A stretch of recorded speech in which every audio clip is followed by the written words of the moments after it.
Hey guys, I was just balancing the new rear wheel, and I'm just about to do the front wheel, and I thought, well, actually whilst I'm doing this I'll just show you some of the new parts that will be going on the new front wheel, and have a little chat about a particularly poor experience at the, at the dealership that I think I've just had. I thought it'd be interesting to see what you guys think. Yeah, anyway, I've just balanced this. There's quite a few weights been added there, but it's absolutely fine now.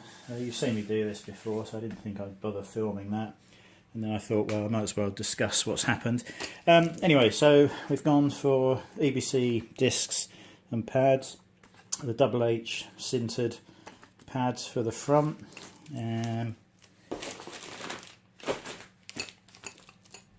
So there's only a pair there, but there's two sets of those, and the discs we've gone for are the V rotors, mainly because I couldn't get the standard discs from EBC with the black centre, so I've gone for this V style instead. I think they'll look, they should look fine on it. 200, hang on, I'm trying to think how much they cost. 270, I think. Yeah, something like that. Pretty reasonable compared to the original Brembo discs. So I've got a pair of those, and the pads, which will change. Now, this bleat. Oh, the other thing we obviously needed is the phonic sensor for the front wheel. I didn't really want to be swapping these parts over. I can just swap the wheels at any time then, because we've got a complete front wheel. So yes, the bike went over to the dealership beginning of the week for its first annual service, and I had it a couple of days. Went over to collect it. He came out with the invoice, said it was all done. Basically it's £181.69, and you know you're going to get screwed over at the dealership, but that was for oil filter, oil, and copper gasket. And there's a couple of notes on here: completed annual service, and a screw found in rear tyre holding pressure, brake pad's dirty, and the exhaust clamp will not tighten, which I already knew about. It's just that stupid Jubilee style clip that now won't fully tighten. So I'm sat there thinking, oh well, that's good, they've taken the nail out and the tyre's fine. Brake pads are dirty, well, you know, whatever. And I just assumed they would have fitted a new exhaust clamp, because what do they cost? A fiver. So I'm quite happy about that. And I can't remember what made me say it, but I said something along the lines of, oh, I was lucky with the nail then. And he said, well, we haven't taken it out. I said, what are you talking about, you haven't taken the nail out? They said, no, we've left the nail in. And I said, have you also not changed the exhaust clamp? They said no. So the dealership thinks it's okay to service a bike and give it back to you. This is a high performance bike with matching tyres, and they think it's okay to give it back to you with a nail in the tyre. I said, it's bloody ridiculous. I said, get me a pair of pliers, I'm pulling the nail out. If it's gone the right way through, it's not safe to ride home, is it? How stupid. Anyway, they didn't want to give me any pliers, so they wheeled it back into the workshop and pulled the nail out.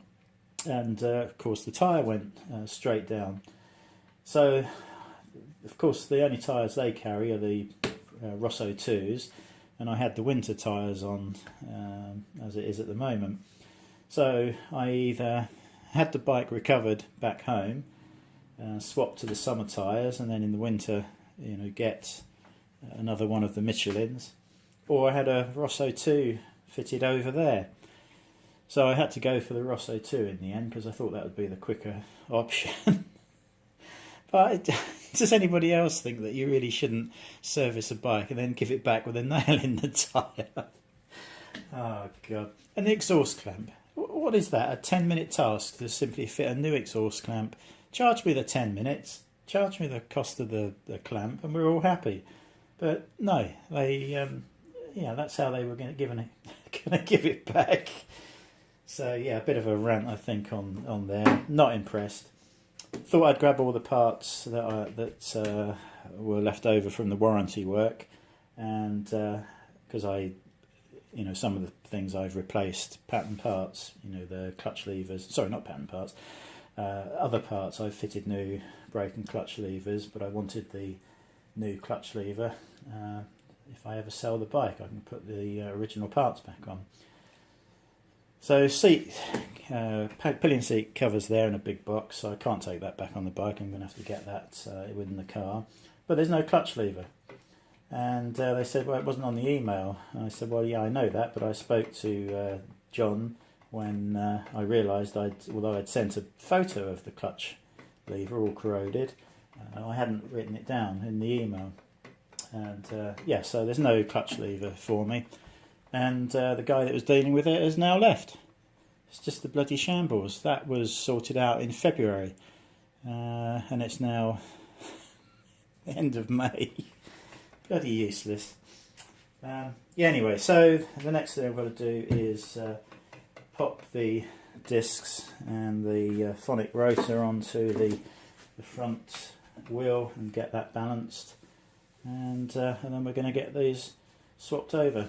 So yeah, I'll have a brand new spare rear tyre, and in the autumn I'll just buy one of the Michelins and get it swapped over when I change these wheels over. Anyway, yeah, catch you later.